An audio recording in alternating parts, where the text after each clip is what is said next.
wise man once said that life is an adventure of forgiveness. Now, you might rank bungee jumping off a bridge in New Zealand or a bachelor party in Vegas a few notches higher on the adventure ladder. But think about the risks involved. You could climb to the mountaintop of attrition, only be shot down by a victim who refuses to forgive. And think about the rewards, man. A chance to heal those old nasty wounds, reconcile with someone you love. Now that I think about it, forgiveness might just knock bungee jumps and bachelor parties off the charts. I was at a Chinese restaurant once, and my fortune cookie said, anyone who opts for revenge should dig 2 graves.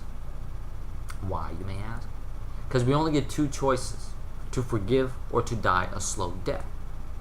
They see one of those studies that doctors do shows that carrying around the baggage of anger and bitterness can put you at risk for mental illness, for depression, anxiety, as well as strokes, heart disease, and heart attacks. Who knew? Forgiveness is good for your health. So if forgiveness is so good for us, why don't we do it more? That's the same reason I don't eat tofu. It tastes like shit. Actually, there are 2 reasons we hold back. First, accountability. As long as we're still in pain, we need someone to blame. Now, what can you do with all that pain if you let the bastard off the hook? I mean, really. Second is identity. Without this rage consuming me, without this resentment, this bitterness, then who am I? Our family.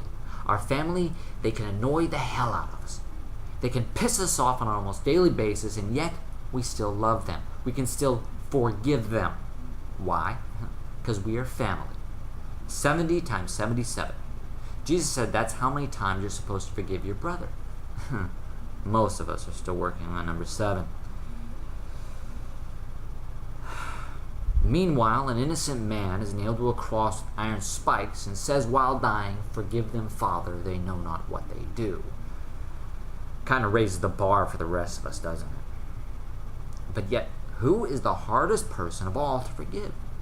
Yourself. And the demon side, man, they laugh at the thought, man. When you're forgiving some other guy, it's not likely he's going to turn you down and say, fuck that. You try to forgive yourself, though, and it's always, fuck that, all the time. 10 years can go by, and you still can't let yourself off the hook. 15, 20, 40, and you're determined to take that grudge against yourself to the grave. What then? Are you going to carry that shit for all of eternity? A man stands at a cemetery reading the letter he wrote, finally forgiving his long-dead father. The mother of a girl killed by a drunk driver is racked with fantasies of retaliation. Your boyfriend begs you for one more chance. You say to a mirror that you're done hating yourself. You know you're not. Maybe instead of forgive and forget, it should be forgive and remember. Remember that you might wake up tomorrow and have to forgive all over again and again and again, the way a heart keeps beating like a drum. Forgive, I can't. No, you can't. Forgive, I can't. You can't. Forgive, you can. Boom. It's only after we've lost everything that we're free to do anything.